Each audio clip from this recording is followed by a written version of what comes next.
Bienvenido, bienvenida a Lecciones de Vida. Hoy estudiaremos acerca de cómo nos rescata Dios. Mientras que Pablo en Efesios 1 destaca el plan general de salvación de Dios en Cristo a nivel universal, en el capítulo 2, el apóstol explica con más detalle la forma en que Dios opera nuestra salvación a nuestro nivel individual. Después de que los humanos abandonaron el jardín del Edén, entraron en una condición que Pablo llama muertos en vuestros delitos y pecados. En esta condición los humanos están muertos en sus pecados en el sentido de que están controlados tanto por las fuerzas internas, tendencias pecaminosas, como por las fuerzas externas, o sea, el diablo y el mundo. O sea que los humanos en esta condición no pueden esperar una vida con Dios, más bien son hijos de ira. Y la única esperanza para nosotros es resucitar, ascender y ser exaltados con Cristo, o sea, nacer de nuevo. Pero no podemos resucitar, ascender y exaltarnos a nosotros mismos. Por eso Pablo enfatiza que somos salvos por gracia. Es totalmente obra, iniciativa, amor, misericordia y poder de Dios. Para Pablo, esta obra es el fundamento del Evangelio. Sin embargo, Pablo inmediatamente se apresura a agregar que somos salvos por la fe. Si bien nuestra salvación es en su totalidad la obra de Dios, Dios no nos salva en contra de nuestra voluntad. Los que se salvan no ascenderán al cielo ni serán exaltados a los lugares celestiales por un acto divino de predestinación, no. Más bien, la salvación de Dios se vuelve operativa en nosotros cuando ejercemos la fe, es decir, cuando aceptamos y recibimos la salvación provista por Dios, permitiendo que el poder de Dios nos resucite, exalte nuestras vidas y nos capacite para vivir en Cristo Jesús. Mantente en sintonía.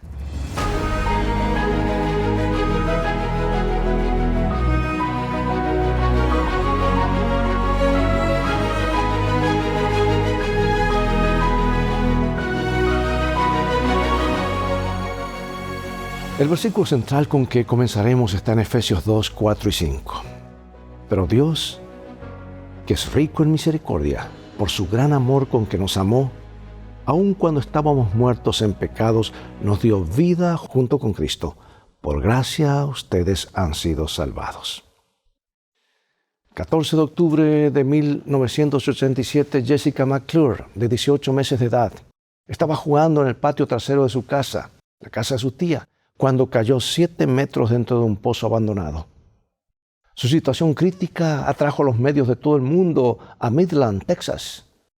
Una audiencia global vio a la bebé Jessica durmiendo, llorando, cantando y llamando a su madre. Observaba mientras el personal de emergencias entubaba aire fresco a través del pozo. Finalmente, 58 horas después de la caída, la audiencia mundial vio cómo Jessica era liberada del pozo de 20 centímetros, o sea, de círculo, que la había retenido por más de 2 días. La foto ganadora del premio Pulitzer del fotógrafo Scott Joe capturó el momento. Un cable de rescate deshace los rostros angustiados de los rescatistas de Jessica, que miran el bulto vendado en el centro del drama, la bebé Jessica. No hay nada tan apasionante como una buena historia de rescate. ¿Recuerdan los 33 mineros? Y aquí Pablo en Efesios 2, 1 al 10 nos da una visión detallada y personal de la misión de rescate más grandiosa y arrolladora de todos los tiempos. Los esfuerzos de Dios para redimir a la humanidad. El dramatismo de la historia aumenta al saber que no somos meros espectadores del rescate de otra persona, sino testigos de nuestro propio rescate. Veamos cómo en estos versículos, cuál es la idea principal que Pablo nos da aquí sobre lo que Jesús ha hecho por nosotros. Vamos a ver varios versículos, Efesios 2, 1 al 10, que resumen el estudio de esta semana o de este día. Dice, y Él os dio vida a vosotros cuando estabais muertos en vuestros delitos y pecados, en los cuales anduvisteis en otro tiempo, siguiendo la corriente de este mundo, conforme al príncipe de la potestad del aire, el espíritu que ahora opera en los hijos de desobediencia, entre los cuales también todos vosotros vivimos en otro tiempo, en los deseos de nuestra carne, haciendo la voluntad de la carne y de los pensamientos, y éramos por naturaleza hijos de ira, lo mismo que los demás. Pero Dios, que es rico en misericordia, por su gran amor con que nos amó, aun estando nosotros muertos en pecados, nos dio vida juntamente con Cristo. Por gracia sois salvos. Y juntamente con Él nos resucitó y asimismo nos hizo sentar en los lugares celestiales con Cristo Jesús para mostrar en los siglos venideros las abundantes riquezas de su gracia, en su bondad para con nosotros en Cristo Jesús. Porque por gracia sois salvos por medio de la fe. Y esto no de vosotros, pues es don de Dios, no por obras, para que nadie se gloríe. Porque somos hechura suya, creados en Cristo Jesús para buenas obras, las cuales Dios preparó de antemano para que anduviésemos en ellas. Muy profundo, ¿verdad? Pablo ya describió la salvación dada a los cristianos y contó en pocas palabras la historia de los creyentes de Éfeso. Pero aquí contará la historia de su conversión con más detalle, con un enfoque más personal. Contrasta su pasada existencia pecaminosa con las bendiciones de la salvación de Dios, que retrata como una participación en la resurrección, la ascensión y la exaltación de Cristo. Y celebra la base de esa salvación en la gracia y la obra creadora de Dios. Estas tres partes del pasaje se resumen claramente en frases como: estamos muertos en pecados, nos dio vida junto con Cristo, por gracia ustedes han sido salvados.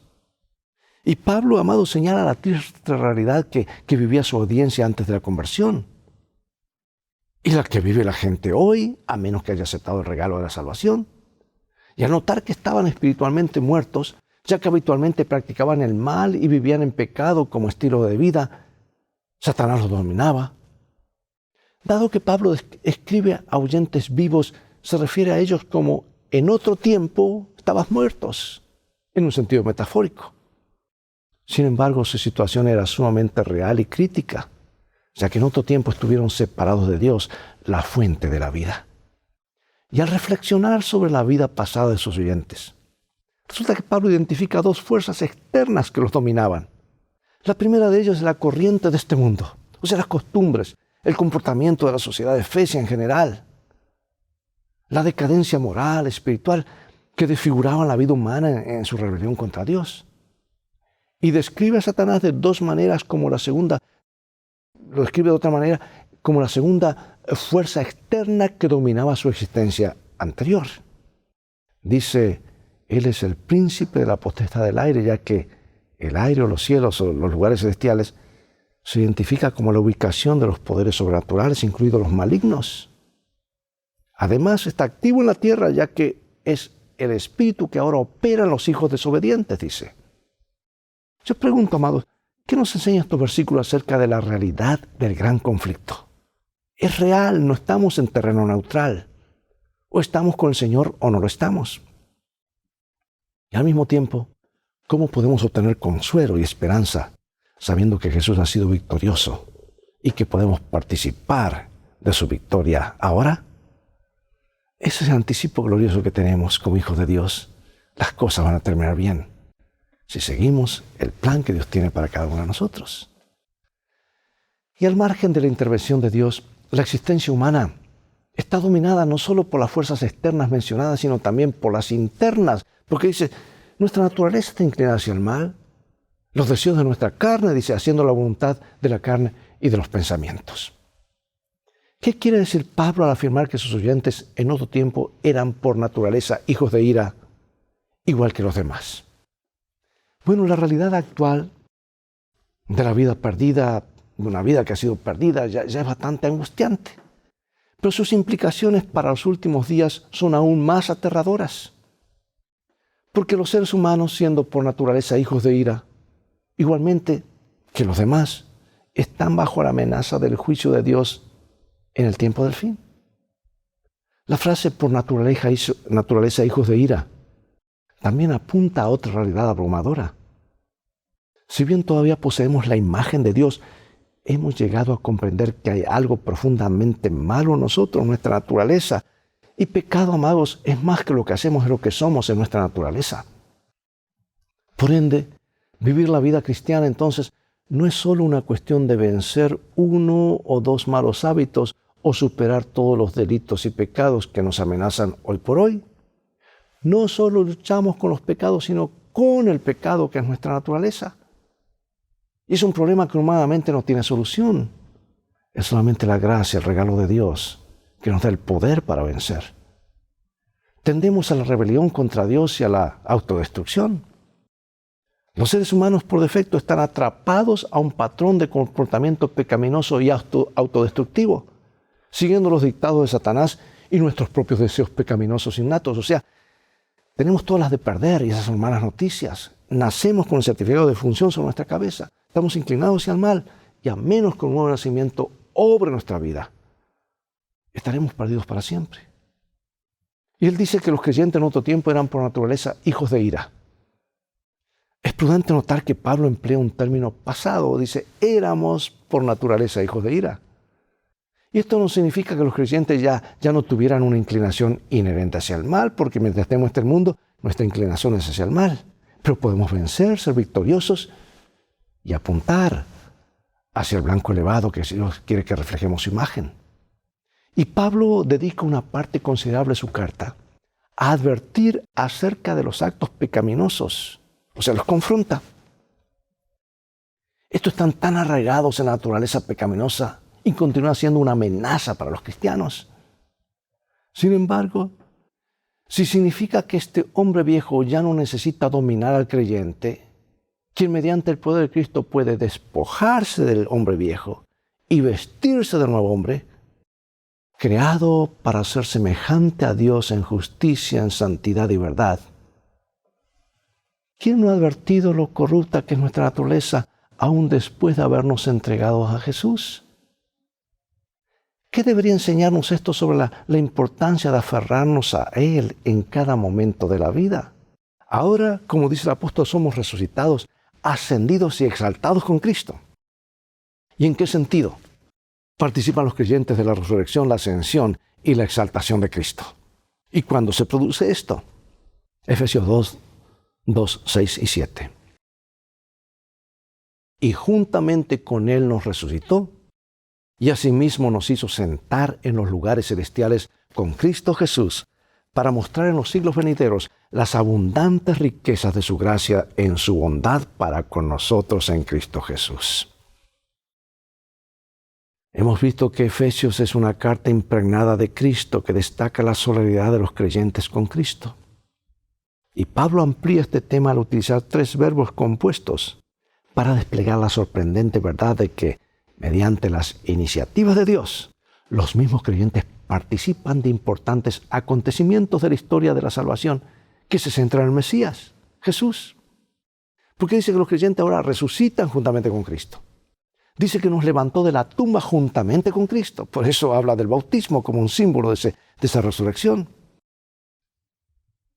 Pablo profesionalmente utiliza para indicar la participación de los creyentes en la ascensión de Cristo al cielo. Y número 3, se sientan juntamente con Cristo en el cielo, lo que significa que los creyentes participan de la entronización de Cristo en el trono cósmico. Son exaltados juntamente con Jesús. Y para apreciar el poderoso argumento de Pablo debemos recordar que en su muerte, resurrección y ascensión y exaltación, Cristo obtiene la victoria sobre todo mal y sobre todos los poderes espirituales malignos, los mismos que una vez dominaron la vida de los creyentes.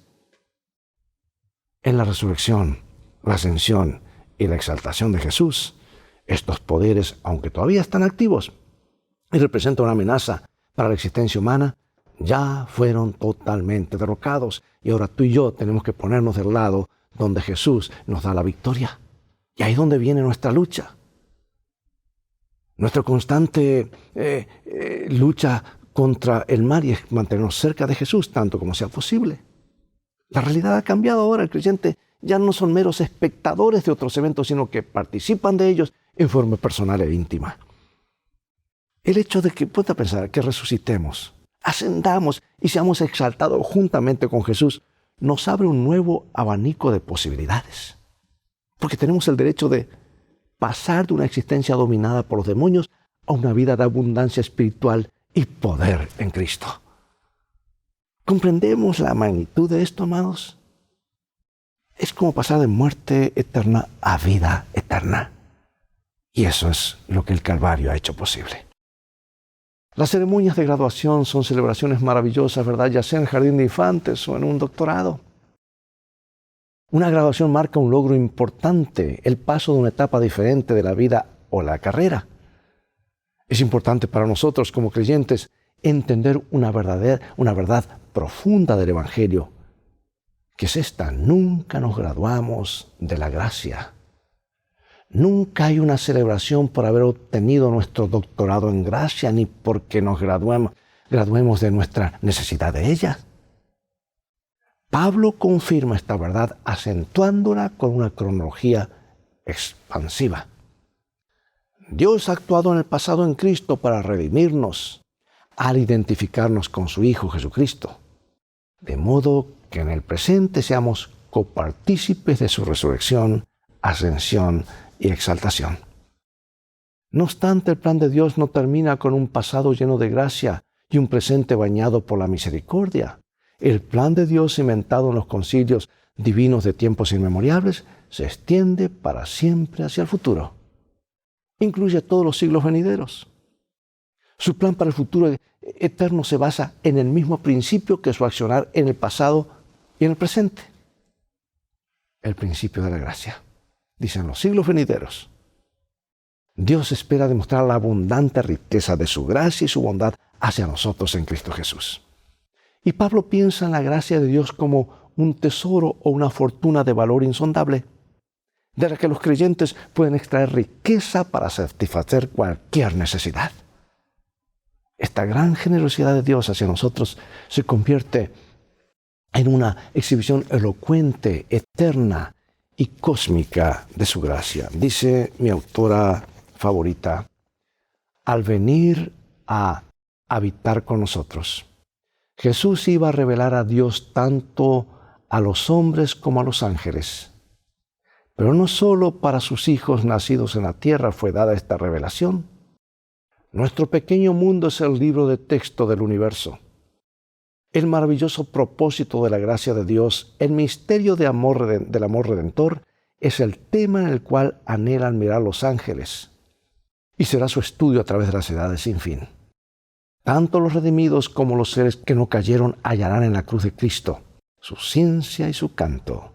Se verá que la gloria que resplandece en el rostro de Jesús es la gloria del amor abnegado.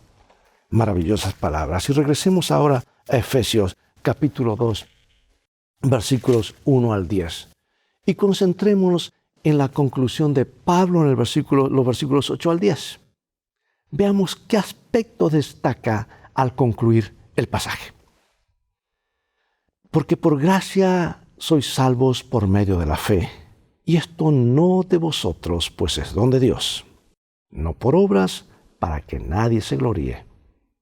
Porque somos hechura suya, creados en Cristo Jesús, para buenas obras, las cuales Dios preparó de antemano para que anduviésemos en ella. Bueno, al comienzo Pablo documenta que la salvación de los creyentes en Éfeso no se produce por su buen comportamiento, ni por sus cualidades encantadoras. Cuando comienza la historia están espiritualmente muertos. No hay ninguna chispa de vida ni de valor en ellos. El pecado los venció completamente. No manifiesta ninguna iniciativa personal, sino que Satanás mismo los guía, además de sus bajas pasiones y sus delirios mentales. Y sin saberlo, se encuentra en una situación mucho peor de la que de carecer simplemente de vida espiritual o de virtud. Juntamente con toda la humanidad, son los enemigos del verdadero Dios y se encaminan hacia un día final de juicio divino. Son hijos de ira, igual que los demás. Y en vez de estar arraigada en sus cualidades, su salvación, para que su salvación se fundamente en el inexplicable amor de Dios, un amor que no puede explicarse sobre la base de ningún valor que resida en el objeto de ese amor. Ellos no pueden entender, a menos que la chispa del Espíritu Santo venga y les indique el cambio que Dios espera obrar en ellos y lo que pueden llegar a ser. Con misericordia y amor, Dios actúa ahora en favor de ellos en Cristo Jesús, resucitándolos de la muerte espiritual mediante la intervención de Dios. Y ahora experimentan un itinerario asombroso que sigue la trayectoria del mismo Jesús. Desde las profundidades extremas de la muerte espiritual total, la esclavitud demoledora, ahora resucitan, se transportan al cielo y se sientan con Cristo en el trono cósmico. Sin embargo, esta intervención divina, similar a un rayo, no es un fenómeno momentáneo. Tiene poder de permanencia real, durabilidad eterna, porque Dios tiene la intención de mostrar su gracia hacia ellos en Cristo Jesús por toda la eternidad.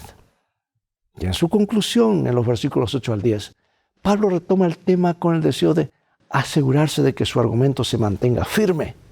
La salvación de los creyentes es una obra divina, no humana. Y ellos deben comprender que no se origina en nosotros, sino en el don de Dios. Ningún ser humano puede jactarse de haberlo provocado. Si permanecemos en la gracia de Dios, nosotros los creyentes somos pruebas vivientes de su gracia y solo de su gracia. Somos sus obras maestras, creadas por Dios en Cristo Jesús. Pero allí no termina. Dios quiere que lo manifestemos a través de las obras en gratitud a lo que ha hecho por nosotros. ¿Por qué, amados, es importante que entendamos que nuestra salvación proviene de Dios y no se basa en nuestro propio valor o esfuerzo? Es un regalo. ¿Y cuánto tiempo lleva a aceptar un regalo? Es instantáneo. Pero allí no termina con aceptar el regalo. Dios quiere que lo gocemos. Para eso nos ha dado este manual, que nos indica no solamente cómo aceptar el regalo, sino cómo disfrutar de este regalo, vivir aquí y vivir para siempre. Bueno, ahora a manera de conclusión, digamos que mientras que para algunas personas el Dios cristiano es una divinidad punitiva y vengativa, muchas personas contemporáneas simplemente no pueden asociar a un Dios amoroso y misericordioso con la ira, el juicio y la condenación. Pero sí recuerda que el castigo, y Dios castiga, y vendrá una destrucción, porque el Señor no va a permitir que el mal siga para siempre. En Efesios 2:3, Pablo describe a las personas pecadoras como hijos de ira, lo que significa que si permanecen en esta condición, recibirán la ira o la condenación de Dios dirigida contra el pecado. Ya ocurrió antes, ha ocurrido a través de la historia, lo ocurrió en el diluvio y ocurrirá en el tiempo final. Muchos adventistas del séptimo día crecieron en lo que llamaríamos un ambiente cristiano aislado, puro, en el que no estuvieron expuestos a muchas de las tentaciones de una vida, digamos, secular o mundana. Sin embargo, estos adventistas todavía están muertos en sus pecados y no han experimentado un nuevo nacimiento, muchos de ellos. No somos salvos por herencia, sino por una decisión personal. Y estos temas tenemos que comprenderlos. ¿Cuáles son las formas en que podríamos ayudar a estos compañeros adventistas a experimentar la plenitud de ser hechos vivos juntamente con Cristo? Es decir, ¿cómo podemos alentar a estos adventistas a renacer sin tener que pasar primero por toda la miseria de una vida pecaminosa? Porque es tan fácil contar, yo era pecador, viví estas cosas terribles y el Señor me transformó. ¿Y que aquellos que no vivieron esa vida pecaminosa y terrible, no será que también pueden experimentar y gozar de este nuevo cambio en el corazón que el Señor ofrece? Efesios no es solamente la historia de los creyentes del siglo I, es nuestra propia historia. ¿Cuál de los dos principales pasos o etapas de esta historia te da más esperanza en este momento? ¿Por qué crees que Pablo recuerda con tanta frecuencia el pasado pecaminoso de su audiencia y le invita a reflexionar sobre su vida anterior a la conversión? Si bien las buenas obras de los creyentes no juegan ningún papel en su redención, en el sentido de que éstas nunca pueden dar a nadie ningún mérito salvífico ante Dios, pregunto, ¿qué papel importante juegan en los planes de Dios para los creyentes? Muy importante. Somos salvos por la gracia, pero somos juzgados por nuestras obras, porque nuestras obras indican de qué lado estamos y cuán entregados estamos al Señor. Dios nos ayuda a comprender su gracia, vivir su gracia y manifestarlos en frutos abundantes. Oremos. Padre nuestro que estás en el cielo, gracias te damos por tu palabra, por el regalo inmerecido la gracia, la cual aceptamos y reafirmamos en nuestro corazón. Pero no queremos que allí termine, queremos dar frutos para la vida eterna. Por eso, las obras que hemos de hacer por tu gracia, que sean un resultado de esa unión con Cristo, que sean frutos para la vida eterna, para que glorifiquen lo que Cristo hizo, está haciendo y hará en el corazón de cada uno. Bendícenos, sabemos que lo harás porque lo pedimos en el nombre de Jesús. Amén. Bien amigos, llegó el momento de despedirnos de todo el tiempo que tenemos por hoy. Gracias por sintonizarnos hoy. Será hasta el próximo programa de Lecciones de Vida, hasta la próxima semana. O hasta que el canal lo ponga, porque algunos canales están pasando más de una vez por semana. Transfórmate tú en un canal de bendiciones. Invita a otros a ver este programa, a estudiar la palabra de Dios, en este caso el libro de los Efesios. Mientras tanto, Dios te bendiga y te guarde. Y recuerda, tú vales mucho para Jesús. Él te ama más de lo que puedes imaginar. Y en este viaje de la vida, las cosas han de terminar bien. Dios lo ha dicho y Él siempre dice la verdad. Pero para eso tenemos un GPS, que es la palabra de Dios, y un guía, que es Cristo Jesús. Maranatá, Dios te bendiga.